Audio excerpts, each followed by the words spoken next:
જ્યાં કામરેજ તાલુકા પંચાયતમાં ઉલટી ગંગા। કામરેજ 2 બેઠકના ભાજપના ઉમેદવારે ફોર્મ પરત ખેંચ્યું। ભારત સામળાએ ફોર્મ પરત ખેંચ્યું। ગુજરાતમાં ભાજપના પ્રથમ ઉમેદવારે ફોર્મ પરત ખેંચ્યાની ઘટના।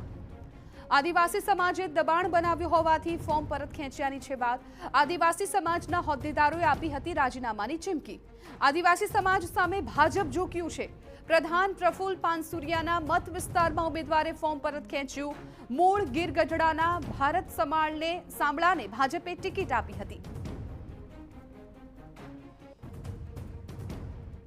ની ચૂંટણીને લઈને સમગ્ર રાજ્યમાં રાજકીય માહોલ ગરમાઈ ગયો છે। આજરોજ ઉમેદવારી ખેંચવાનો છેલ્લો દિવસ છે। સવારથી જ મામલતદાર કચેરીઓ પર, તાલુકા પંચાયત કચેરીઓ પર ઉમેદવારોની ચહલપહલ જોવા મળી રહી છે। ત્યારે એક બાજુ ધડાધડ વિપક્ષના સભ્યો ફોર્મ ખેંચી રહ્યા છે, આ બાજુ ઉલટી જ ગંગા સુરત જિલ્લામાં જોવા મળી છે। સુરત જિલ્લાના કામરેજ તાલુકામાં ભાજપના ઉમેદવારે ફોર્મ ખેંચી લીધાના સમાચાર સામે આવ્યા છે। મૂળ ગીર ગઢડાના વતની એવા ભરત સામળાએ ભાજપની મેન્ડેટ પરથી કામરેજ તાલુકા પંચાયતની એક બેઠક પરથી ઉમેદવારી નોંધાવી હતી અને ભાજપ દ્વારા તેઓને ઉમેદવાર જાહેર કરવામાં આવ્યા હતા। જે રીતે ગીર બરડા આલેચમાં માલધારીઓને એસટીનો દરજ્જો આપવામાં આવ્યો છે અને આ એસટી બેઠક પરથી તેઓએ ઉમેદવારી નોંધાવી હતી। ત્યારે આ દરમિયાન જે સ્થાનિક આદિવાસીઓ છે તેઓ દ્વારા વિરોધ કરવામાં આવ્યો હતો અને તાત્કાલિક તે ઉમેદવારી પરત ખેંચે તેવી રજૂઆત સુરત જિલ્લા ભાજપને કરવામાં આવી હતી। અને જો